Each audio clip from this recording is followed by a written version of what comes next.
Sorry, I don't see the keypad. You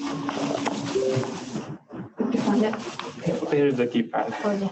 You have to do this and this. Oh, okay, great. Okay, welcome everyone.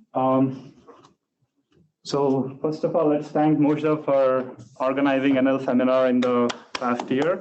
And I'll be organizing the seminar for this academic year. So today our guest is Zhou.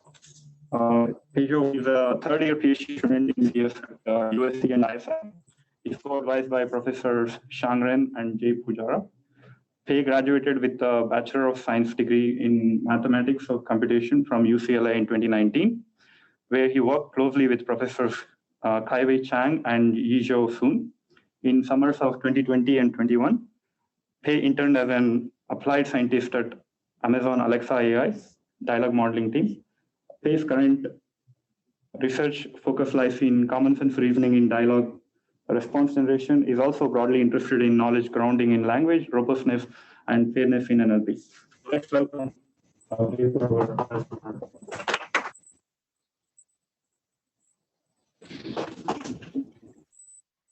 Thanks. So you can hear me, right? I think I'm going to get started. Cool. Thanks for the introduction. So today I'm going to talk about my current recent work on a robust and implicit common sense inference for smooth communication. This was mainly in collaboration with my mentors at USC ISI and many other collaborators that I have been meeting and getting help from both USC and Alexa AI, where I've done my two summer internships. And some of the papers were accepted in CEDAR and MLP this year, and there's one paper that was in preparation. So to start with, I would like to I will start with the motivation of the notion of grounding in communication. So I think there are many classic communication work that have been arguing that effective communications require reaching mutual beliefs and knowledge among participants. And this is a process that is called grounding. So to be able to reach a smooth communication, you have to contribute your mutual knowledge with the other participants in communication so that you both understand what each other is saying. So what is important in this aspect is that we found common sense, this notion, which can be defined as the basic level of practical knowledge and reasoning concerning everyday situations, is very crucial for the concept of grounding in particular conversations. So I want to introduce several of my work that have been trying to first examine and probe language models, probe the most recent models to see can they understand common sense, and in a robust way that would be easy for that would be very important to ensure in communications, especially for human and human AI. And then I will introduce some of my methods trying to see how can we ask models to improve upon this aspect. So can they reason more about the common sense when they're communicating with each other? So to start with, I will introduce my work that was accepted at this year's CMNLP. It's called RICA, Evaluating Robust Inference Capabilities Based on Commonsense Axioms. This was in collaboration with my mentors and collaborators at USC ISI.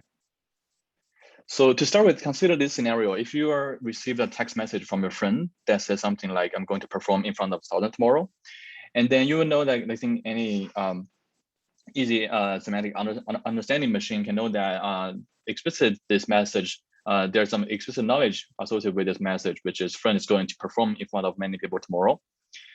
But then what's underneath it, you might be considering this what we call as a common sense relationship or common sense axiom that can be helpful to make inferences that performing in front of people can cause anxiety. And further, as a person, you can make some later inferences that are chained from this common sense axiom. Maybe something like you can make an inference that my friend might be anxious, so let me try to calm them down. And then finally, based on that inference made, you're able to make a text message reply back that is coherent and then suitable as well as empathetic. You may say something like, deep breath, you'll do great. So even in this simple text exchange, there's like an implicit common sense axiom that is associated with this particular service text, and then people are going to make inferences upon those to be making the final response. And then what's even important and interesting about this aspect is that we found the commonsense axiom can actually be linguistically realized in many different forms. So to be able to understand the underlying logic that is underlying in this text message, it is important to make a consistent inference that is correct based on all the linguistically varied statements that are underlying the logic stays the same. So for example, the same axiom can be expressed as a person performing in front of people might get nervous, and then people performing in front of people may find it harder to be relaxed. And then it can also be expressed as it can be hard for someone to be calm when they're about to perform. So in this case, we can find some like synonyms and antonyms are used, but the underlying logic stays the same. So what we're interested in is that we find these two key ideas that motivates our work is that we find inference making in text requires implicit common sense reasoning. And then humans normally fluidly adapt to diverse linguistic patterns that all express the same underlying logic. So we can make consistent predictions, whatever paraphrases you can consider based on the original text. So let's go back to this example again. The target capabilities that is also derived from the previous two key ideas was first, we want to test them, can models combine common sense knowledge with information expressed in natural language to make inferences? So for example, the underlying axiom behind this text message is this performing in front of people can cause anxiety, and then can models understand this part? And then also to be able to test the robustness of such inference capability, we're interested in trying to see if they can produce consistent inferences among a set that is logically equivalent, but then linguistically varied paraphrases, so that we can consider the same thing, but we can paraphrase it as something like performing in front of people may be hard for, to feel relaxed. And then you can also be saying something that performing in front of people is very easy to cause anxiety. So that all these different linguistic variations should be able to be easy for the same model because they need to understand because the underlying logic stays the same. So I'm going to first introduce how we're going to come up with this challenge. So the most important aspect first is that we want to see how we can collect data. So what we want is the final goal is we want to propose this set of logically equivalent, but then the surface forms is different, this set of probes, so we can later to use them to evaluate language models capabilities. So to capture the same some logic in some of those natural language texts, we first start with formulate the abstract relations between entities in first order logic. So the first step is that we're going to define logical primitives. So we start with the define three basic predicates, like property of A is being P, and the relation of A and B is R, and also comparator of X and R is X is having a larger quantity of Y or fewer quantity. And then we propose different sets of logical templates by connecting these basic base predicates together. So for example, in this case, we can find the this particular logical template by combining these base predicates with logical connectives can express something like if A and B having a relation of R, and then we can get some conclusion about the property of A's, the property P of A, whether the property P of A is larger than the property P of P. I'm going to show some example later, but this is just like an abstract formulation of the underlying logic. And then we want our data to be scalable, and we can give many probes to test coverage and to see how the language models perform. So the next step we're going to do is then we're going to mine common sense knowledge from knowledge bases. So we designed several strategies, and then we use what we call as a knowledge table to curate the common sense knowledge from ConceptNet or Atomic and many other knowledge bases. So specifically, you can consider something that if A and B having the relation of lawyer, then if A is the lawyer of B, then A's knowledge of law might be larger, might be richer than B's knowledge of law. So we're going to crawl this, each entry of this knowledge table relates to a triple in ConceptNet or in Atomic. And then we're going to fill in this logical template using the entries in this knowledge table. And so what we call as the step of representing common sense in logic. So this will result in the axiom that we're going to create here. So for example, if we fill in the first line, first row, the interest lawyer are going to fit into the relation R, and then the knowledge of law is going to fit into the property of P here. So this can result in the same axiom that I've just talked before. If A is the lawyer of B, then we can know that A's knowledge of law is probably more than B's knowledge of law. And so as I mentioned, the important aspect we find here is that we need to prepare a linguistic varied paraphrases of the same axiom. So if we only test on the most basic or like just one realization of the same axiom, it might be not enough to test the robustness of the language models. So we need to further introduce two modules. The first is a perturbation module, where we provide perturbations on this axiom to try to create paraphrases, and then use that set. And then we use a text conversion module that can be either a text generator like BART, or that can be also like human manually created to convert the perturbed version of the same axiom into the final natural language text. So the final set and the outcome, of course, is just create the statements that is from the perturbation, and then using the knowledge table as the entry, and then we can gonna use the final sets to probe language models. So some of the examples here is that, so the first line is probably just the most basic realization of the logical statement here, but then we can consider after the perturbations, we can consider something like if we switch the order of B and A, and then we can add a negation in the conclusion part. So if we say that B is A's lawyer, so A is probably not more knowledgeable about law than B.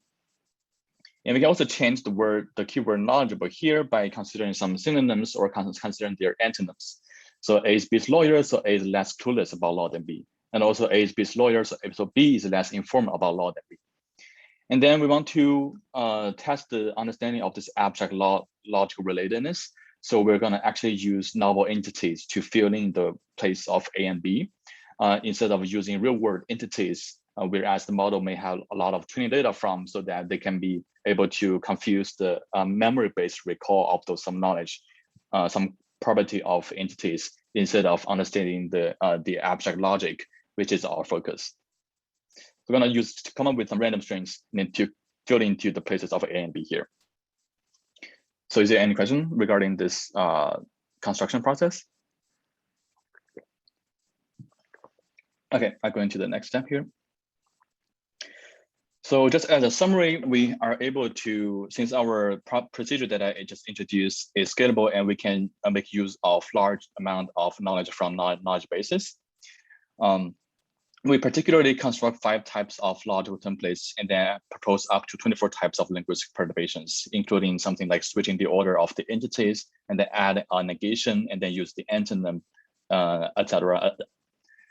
And then we are able to produce the raw set of generating of 257K common sense statements, capturing 43K axioms that are comprising of different types of common sense, such as physical common sense, social properties, as well as what I have been shown before, which is the relation of a job. And we also manually, to create a more challenging set, create a set of 1.6K probes by asking a human to write the paraphrases of some particular axioms. And then we also undertake, because we want to ensure the quality of our probing set. So among this, we randomly sample 10K of those, and we do a large scale cross-sourcing of verification round from humans to of the generated statements with multiple human annotators. So we call this human verified set. And we call this 1.6K where people write it as the human curated set. So just as an example of some of the logical templates we have come up with. So I think this one is considering like if we can know that A is made of glass and B is made of stone, so we may know some property about the A and B's some physical properties of A and B.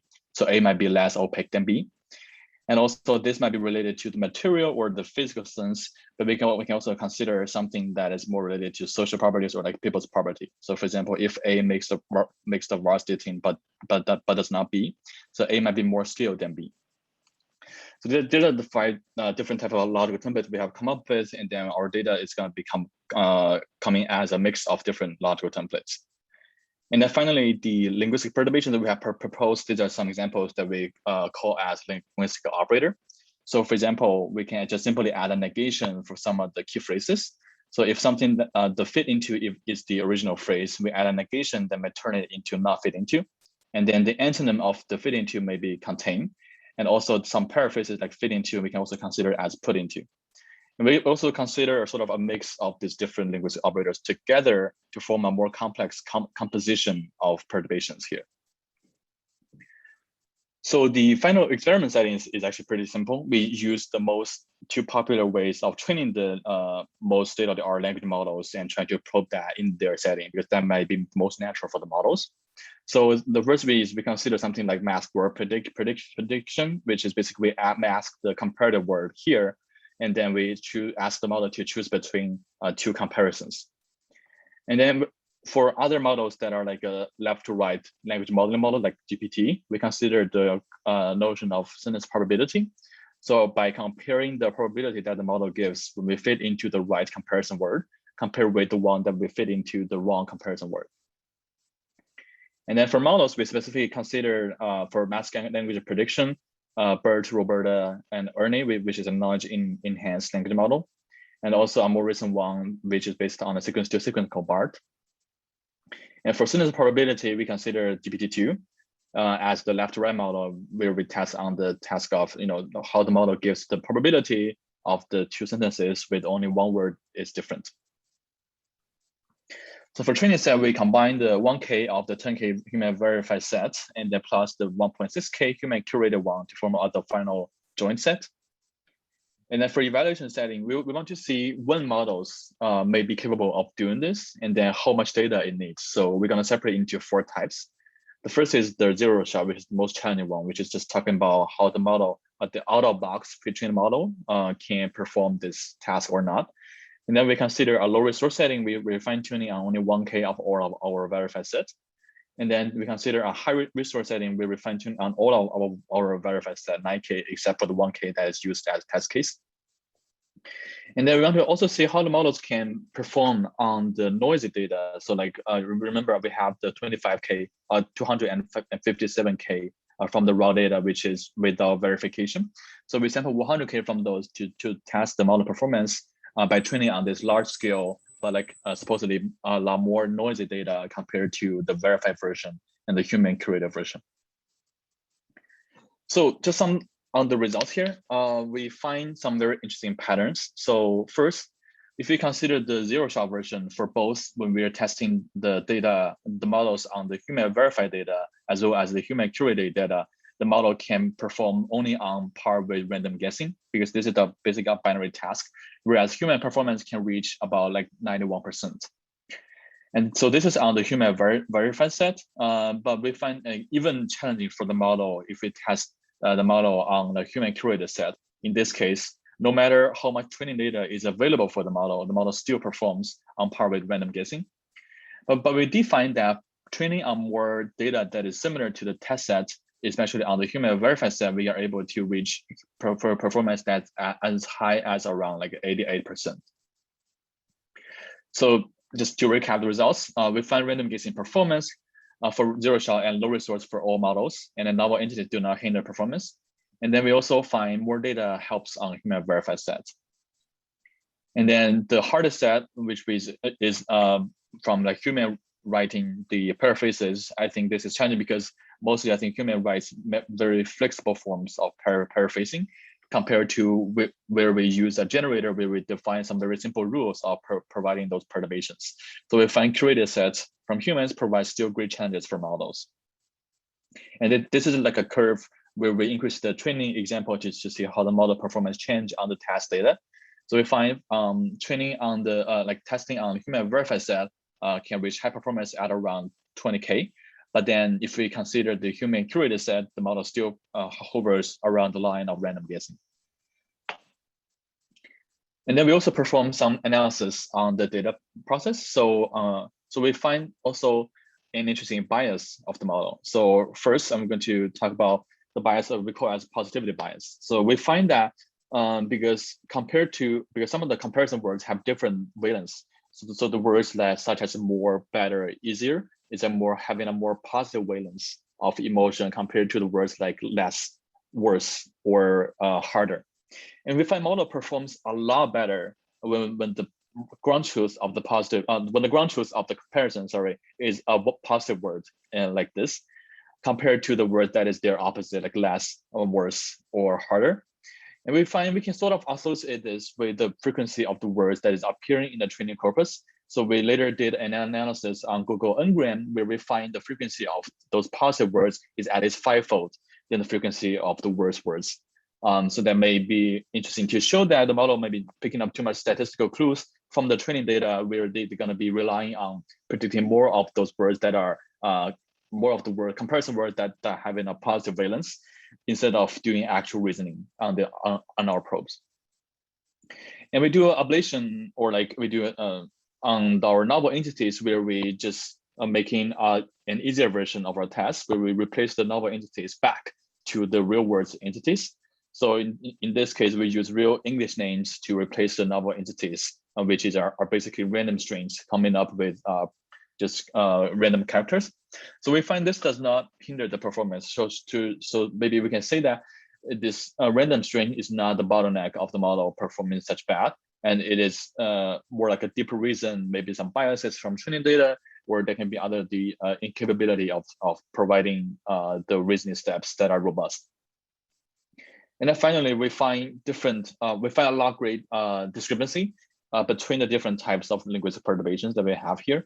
So we find the robustness issue did exist, and then models perform very differently when we perturb the same axiom in different categories. So for example, if we switch the word with its antonym, the model in this particular model, Roberta base, can only perform around like 5%. So it seems the model having an overly bias towards the original words than the antonym of this, because the performance drops a lot. So just as a summary for this first work, we proposed this logically grounded inference challenge with a focus on the ability to make robust common sense inferences. And the key trick we have is that we model the underlying logic using first order logic, and then we reach different realizations by coming up with different perturbations. And when we're able to do this in a scalable way and collect a huge amount of data of different types of common sense knowledge. And then we generally find that still the RNN models struggle on making robust inferences, common sense inferences when faced with different textual perturbations. And then we open source our code and data, and we hope that more future work can be focused on this important direction. Okay, before I go into second work, maybe, is there any question? Okay, cool. Wait. Yeah, look, it takes us some time to unmute. That's really a very good, comprehensive analysis. So first question was, I was really interested in the non-robust table at the end. By the way, for that, in that last slide, are those is that tested on the human written or the human approved data? For this particular one, it was human written. Yeah. What about the other two? Sorry, I didn't hear you. I think your voice is a little bit low. On that. You have two other graphs on that slide. Is that also the human written? Oh yeah. So this positive bias also exists for the human verified sets, and this is also the same. Yeah. So for all this pattern is consistent no matter the test set, but this is we just put this as an example, and this example happens to be on the human curated set. Okay, great. In the data that you've released, do you label the variants with the linguistic perturbation class? I find that would be very helpful in future work to have, this is a negation form, and this is an antonym form, and this is a paraphrase form. Yeah, we do. So in our actual data, our data is formatted in like a JSON class. So for each axiom, we're going to be providing different types of perturbation categories, and then the corresponding final probe of it. Yeah. Awesome. And then I guess my final question was, so it was a little bit unclear. You said that there were many ways that you could do the automatic generation. So what way did you actually use? So in our so in this particular the raw data of generating a lot, we train sequence to sequence model part and trying to convert the axiom from first order logic into the final axiom. into the final common sense statements, and we did some manual.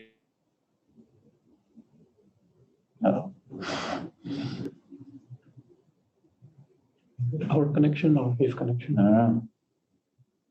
For the larger set, and for the human generation process, we just ask them to write the common sense statements from the axioms. Okay, I think you said you used bar. There was some either we had an issue or you. Yeah. Okay. Great. Okay. Thanks for the great questions. Yeah, I think it'll be interesting to find more details on the perturbation types. Okay, any other questions? Okay. So the second work is more on the communication side, where we also provide this probing framework that we call as CEDAR. So in this case, we are particularly focusing on trying to see our response generation model does not understand common sense explanations. So I think this work, I did not include that much detail, so I'm going to just go through the main ideas. The first, again, consider this exchange between two people. The first is, today is your lucky day, Casey, and the other person said, well, what do you mean? And then I found a buyer for the house, and then Casey said, oh boy, I'm so happy. I know hiring a real estate agent was a good idea. In this case, we're interested into seeing that does the model understand why a particular response makes sense, why they sound natural and coherent. So there might be some underlying common sense statements that is sort of helping to make this response sound coherent. First is, I'm so happy because I found a buyer for the house. This is something that that may have the consequence of people being happy because they fulfill a goal of selling the house. And then some other thing is that why hiring a real estate agent here is a proper phrase, because I want to make sure my house is sold may motivate me to hire a real estate agent here. So to be able to answer this why question, or like to be able to say that does the model understand why, it needs contextualized common sense reasoning. And then we want to see, does response generation model can perform this? So particularly, we find this gap between human response generation process as well as between the human RG process and the model RG process.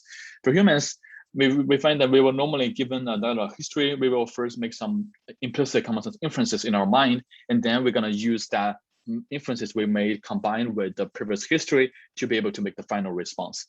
But then for model, in this case, the current way of response generation models are mostly just model the task of end-to-end. So given in dialogue history, we're just trying to generate the response, trying to model the target strings.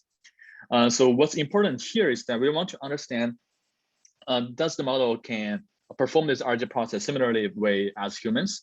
So we want to look at this effects of this implicit part here, the common sense as explanation.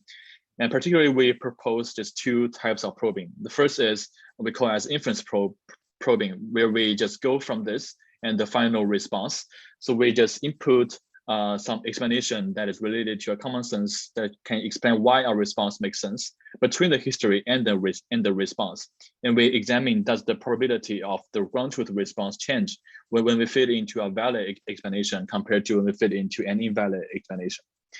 And another type of analysis we are performing is we call attribution probing, which is most like a post hoc rationalization process, where we first show the response and we ask the model why this response makes sense, and we kind of fit into this concatenate the valid or invalid explanation after the response to see how the model performs.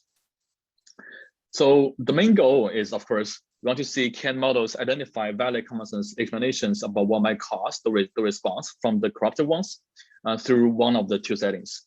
The first is we fit into the context, which is the history plus response, and we add another word when trying to connect this to elicit explanation of why this response makes sense in this particular case. And then we probe we add the probe target, which we call as the common sense explanation after this.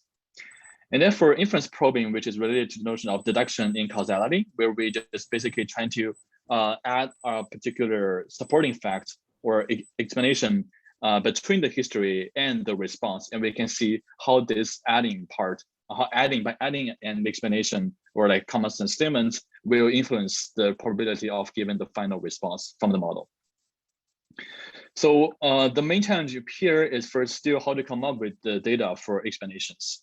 So I'm going to use so we're planning to use this glucose model, trying to adopt this into our dialogue setting. So we use the diffile model, which is fine-tuned on the glucose training data, and that considers 300K instances.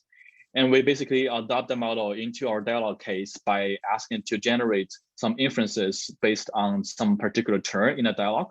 So in this case, if we ask the model to generate some inferences about the term, oh boy, I'm so happy, I know high-end real estate agent was a good idea. The model actually gives 5 different types of dimensions of the sort of causal knowledge here.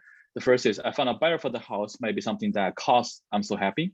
And then I want to make sure my house is sold. We're going to be motivate me to hire a real estate agent, and some other locations, possession, and attribution. But we can see, of course, not all of them make sense, and we want to ensure the quality of our collected explanations.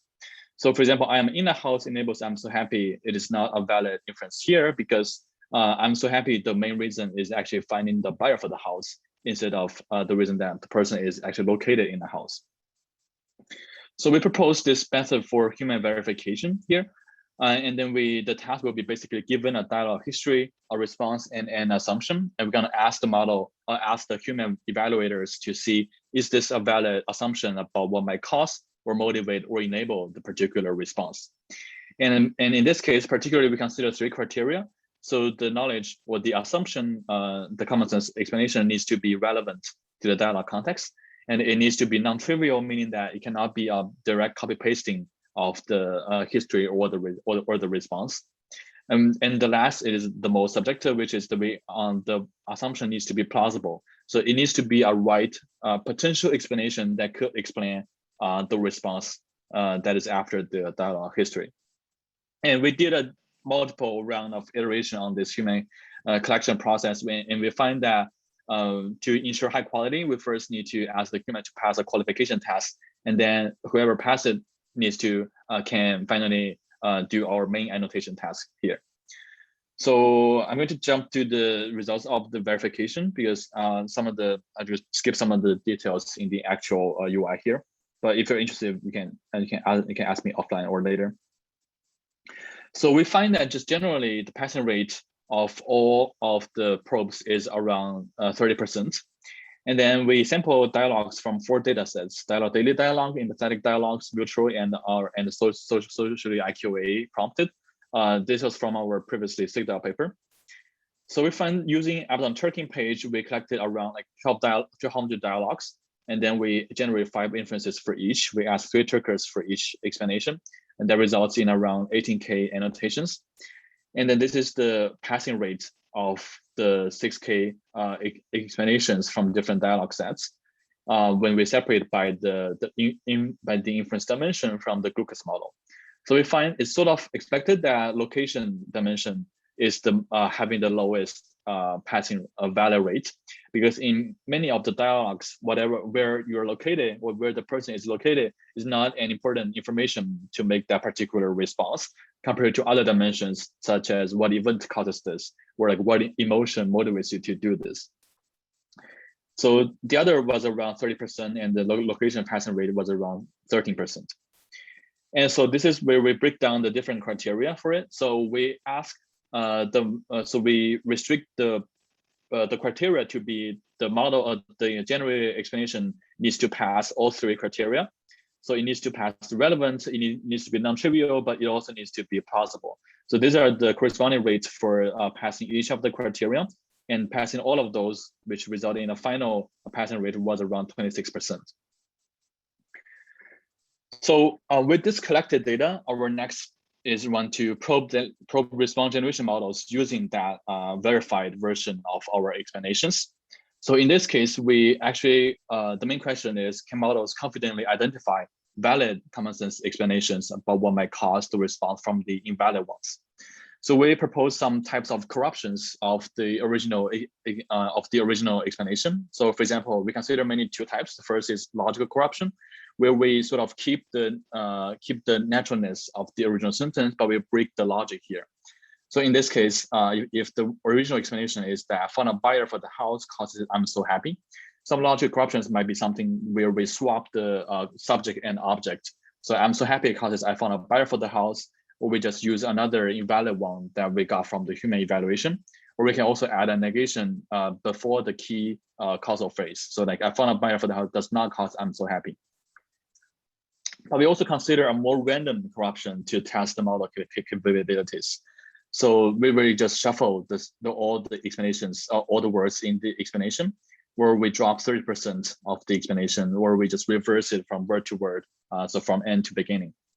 So in this case, we're trying to see that, okay, so whenever we do it, we want to provide this probing in a contrastive way. So we're gonna compare the probability of the right response when we fit into the original verified version of our common sense explanation, compared with a corrupted version, which can be either breaks the logic or breaks the naturalness. So we use natural language, we use negative log likelihood to evaluate the performance of the models that can be basically be used as the probability the model gives to the final response when we, by comparing when we give a valid explanation with the invalid explanation. And we use the evaluation metrics such as the ratio and the average percentage difference between the two. So I don't have much time, but I'm going to jump to some of the results. So generally, we find that when we propose this compare against the logical corruptions, we find the models got confused by very much of it. So like no matter whether we swap the object and subjects or not, the model cannot sort of distinguish the right validation, the valid explanation compared with the invalid explanation, where the logic is totally flipped, whereas human can reach around like 100% for it. And then also we find that even gibberish words, so like the one we just shuffled everything together, or the ones that we just trying to drop 30% of the words, even some of the gibberish words, except for these two models, in this case, some of the other models, when they face valid common sense compared to when they face just a random shuffle common sense statement, the probability of the final response does not change. So this means that the model still sort of is very unnatural to take into this particular common sense explanation, and that does not influence the response. But like for humans, it is very natural to understand the common sense or like the causal relations between the explanation and the final response here. So I think I just skip this quickly, but general, we find that fine tuning and then model size does not help. And then and we also provide some fine tuning on on the actual explanation data, because some of the original models does not take into the explanation for its training. But we find that still after fine tuning, the model still does not perform that much better. And then so we find unfamiliarity to the task case, it might not be the bottleneck. And then fine tuning and increasing size does not help. And then finally, we find potential biases in the corruption types. So for example, for the negative version, this is one of the logical corruptions.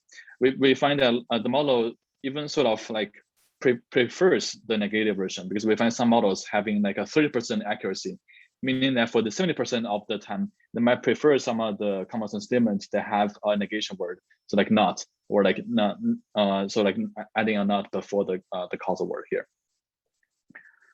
So okay, so this was the work that we got from just trying to probe the sort of the intermediate step between the dialogue history and the response by analyzing how the probability of the response changes when we fit into a valid common sense explanation that can explain why this response makes sense compared to an invalid version of it. But then, so yeah, before going into it, is there any questions? I know I probably go through this a bit quickly, but if you some other parts, you can also ask me.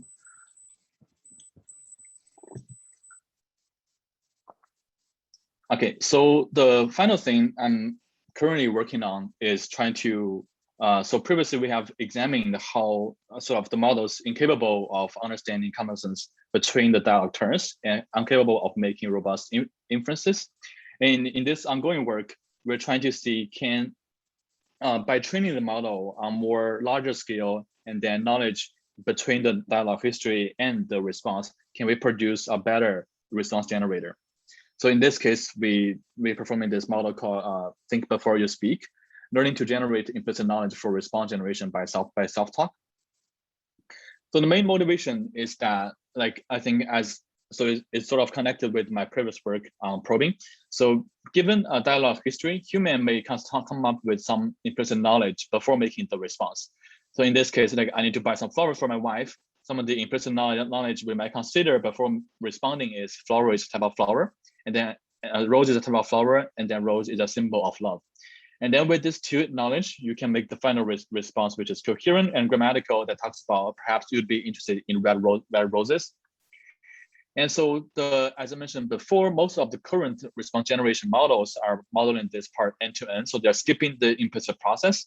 But we want to see that can we train the same model to self-talk by generating both the knowledge in between the history and the response, as well as the final response. And we call this process as a decomposition of the previous RG process by externalizing the implicit knowledge grounding step here by self-talk. So, and also to recap the main motivation, like when we humans communicate, we will internally make inferences about concepts or events. And these concepts cannot be made with our background knowledge, such as common sense. However, existing models are mostly end-to-end, and they do not explicitly model this critical intermediate ground here. So we're basically asking the question, can we train models to do it? So this is a similar graph that I showed before, but instead of probing right now, I'm trying to see, can we train a model to just generate this to mimic the human reasoning process before the final response? So just going to, some of the background of it is that we know there's like, there was a previous self-talk paper that tries to inquires language models with a number of information-seeking questions, such as what is the definition of something to discover additional background knowledge.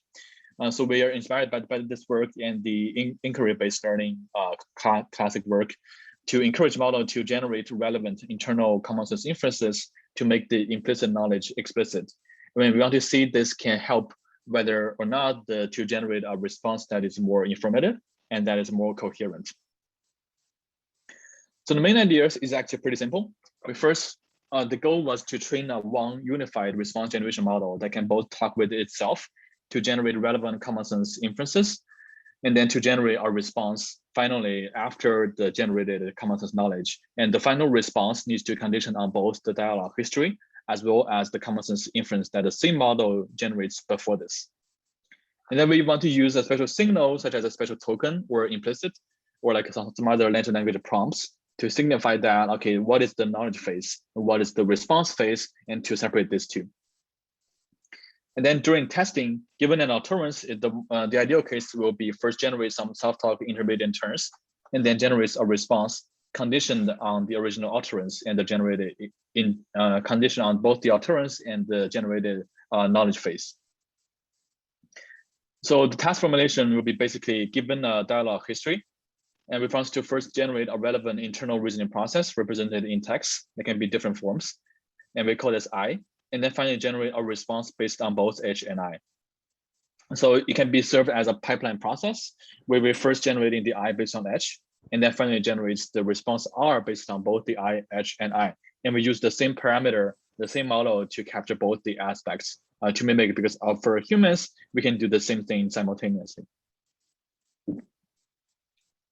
Sorry, just to serve as an example, if the original history or utterance is can you study with the radio on, and some self-talk knowledge that might be helpful for generating the response is radio has the property of being loud, or study requires focus.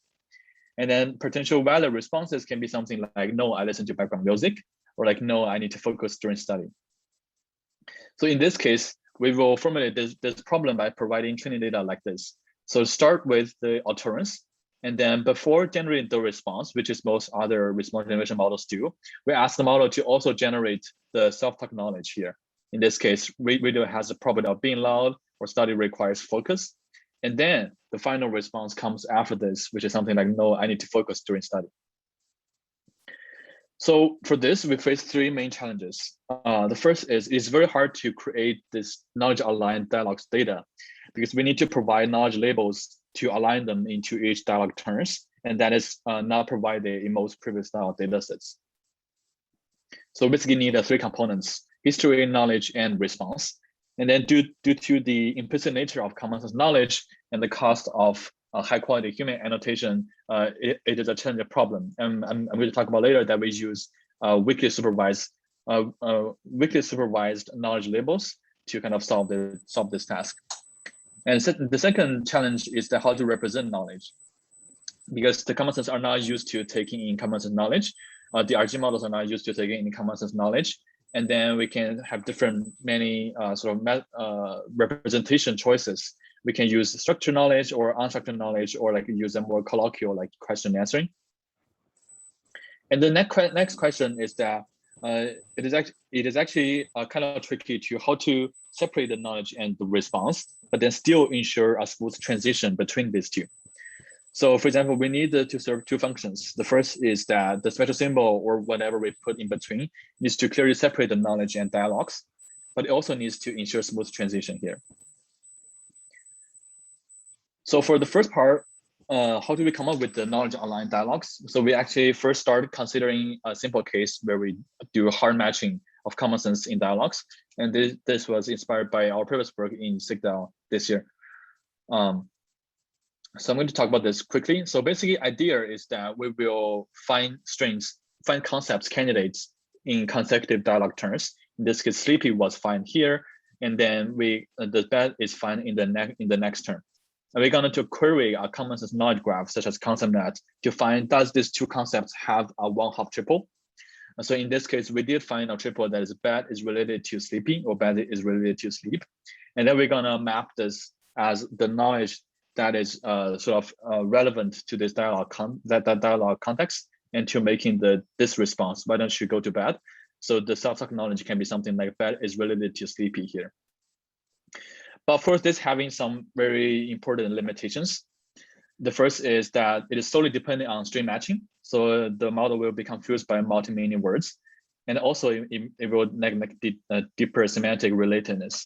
So we also consider another type of matching we call as soft matching, where basically idea where we use an embedding similarity from a sentence embedding model.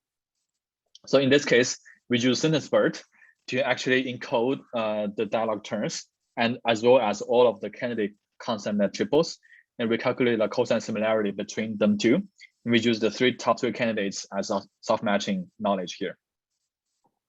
So this will result in our final data format. We have around collected. So the vanilla is that just all of the dialogue data we consider without any knowledge. And the hard matching and soft matching was the one we got from the two corresponding approaches.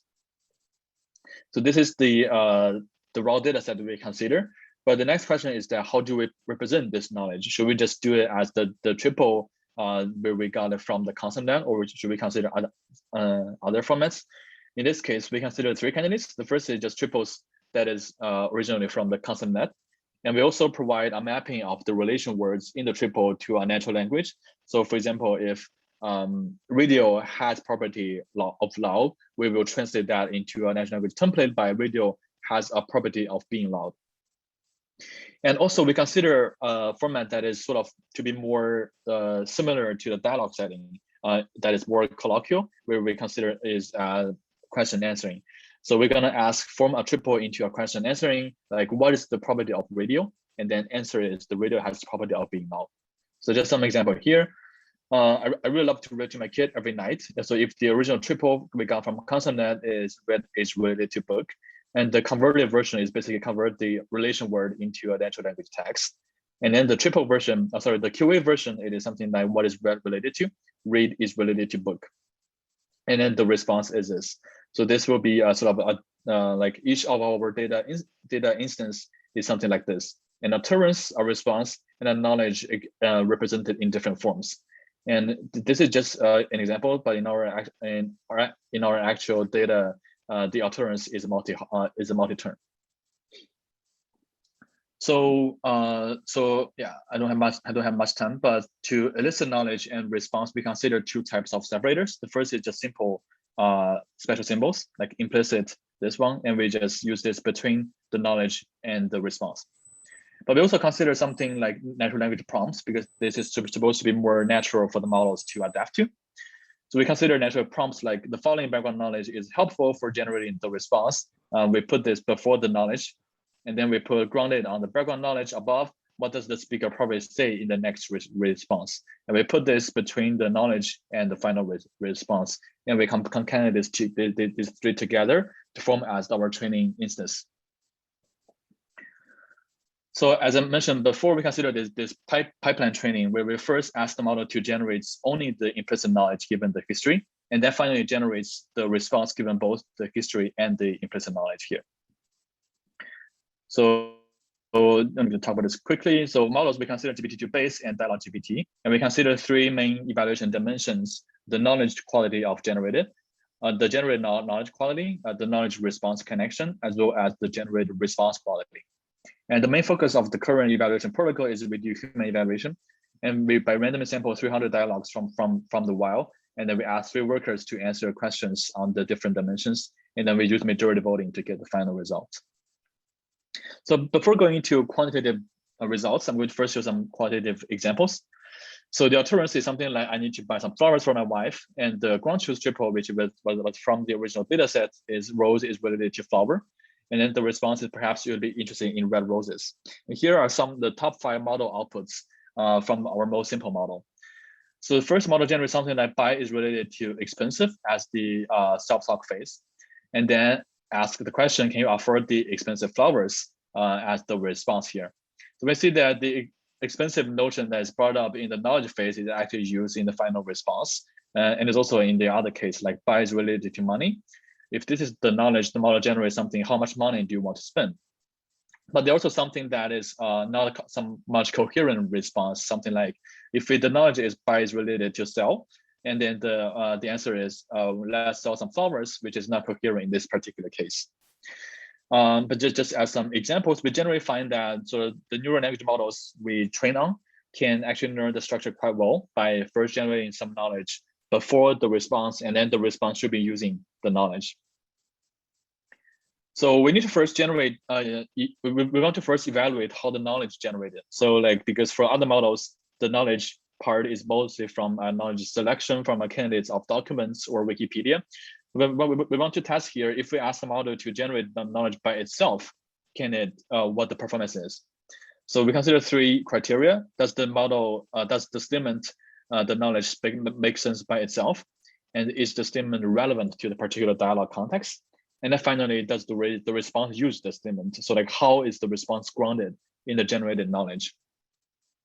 So the general results we find here is that it's pretty good. So like around 75% of the time in this 3 particular models, we have considered the generated implicit knowledge makes sense and is relevant, and also is grounded in the response generated. So this is sort of like what we expect the model to be doing right, because if the knowledge is random or the knowledge is nonsense, the response is not supposed to be increase the quality. So this is like the first step in our pipeline here. And the most important thing, of course, is that we want to see how this self-talk response generation paradigm can increase response quality or not. So we use 6 evaluation criteria: grammaticality, coherence, engagingness, informativeness, specificity, and then the common sense aspect of the generating response. And again, we use human evaluation by considering a pairwise comparison, because we find pairwise comparison to yield a higher human agreement score than just asking a human to write a score for all the responses.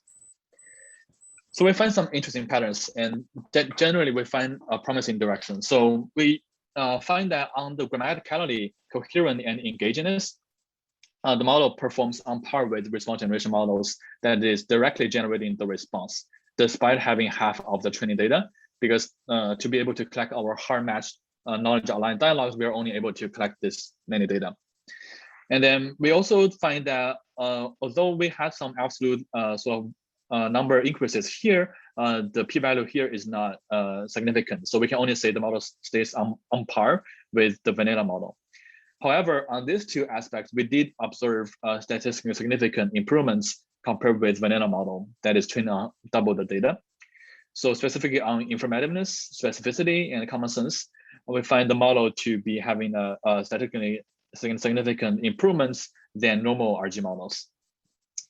So we can say that probably by using the model to generate knowledge by itself, the final response that is using that knowledge is more informative, provides more specific and less generic responses, but also the response follows more common sense. And so if you remember, we have different model design choices. So like hard matching, soft matching, and then using a prompt instead of a symbol, and using QA form instead of natural language form. In this case, this is the different model variants evaluation, and to test how each of the variants can help based on our most basic model, which is a hard matching using special symbol and using a natural language token. So we find that soft matching and using the question answering knowledge format helps produce like even better responses. This can already outperform the vanilla model. But if we change this to soft matching or change this to question answering form, this can improve specifically on the grammaticality, coherent, and the common sense aspect of the generated response to be even better. So we also performed this ablation study where we sort of what do we consider if we replace the self-talk generated knowledge with noisy knowledge. So this is to evaluate how the knowledge influence the final response. So we find sort of expectedly, if we treat this into a noisy knowledge, the model generates a lot worse results. So the grammaticality version, dimension, coherent, and engagingness all drops a lot, and also the common sense aspect. So like random input knowledge heavily influences these four dimensions, while having sort of similar level of the informativeness. So this is also, we consider this as consistent with our knowledge quality evaluation, because since around 80% of the knowledge quality is acceptable, so that should be better than if we fit into a random knowledge from another dialogue. So that says that the knowledge having heavily influence on the response generation task, and our decomposition of this task can actually perform this as like a constrained version of like a conditional natural language generation, because it is conditioned on the knowledge too. So we also consider a very strong baseline where we train a vanilla model where we provide the ground truth knowledge for it. So we train a model where we, instead of asking the model to generate the knowledge, we provide the ground truth knowledge. And then during testing, we also provide the ground truth knowledge.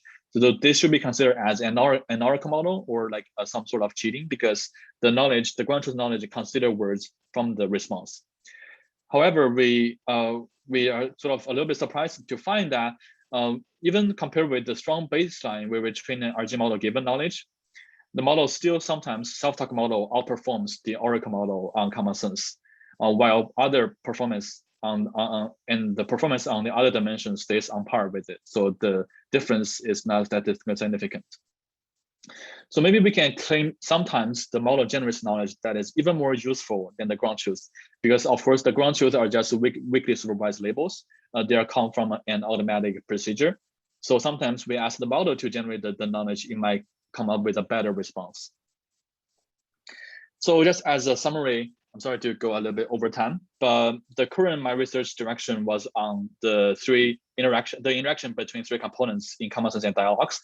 First is this dialogue utterance, U or H, and then the response, and then this is the implicit knowledge they can consider. That consists of common sense knowledge or other types of knowledge. So normal RG will be just based on trying to generate U or trying to generate the response based on the utterance.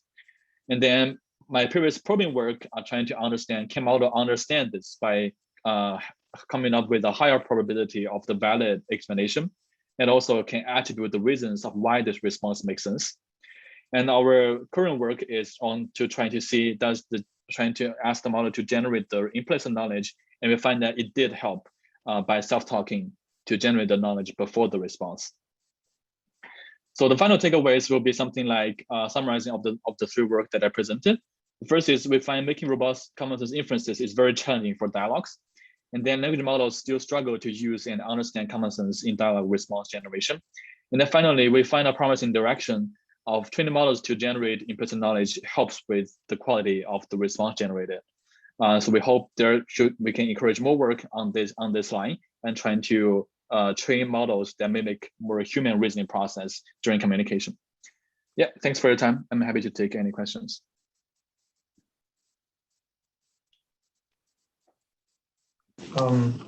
Thank you.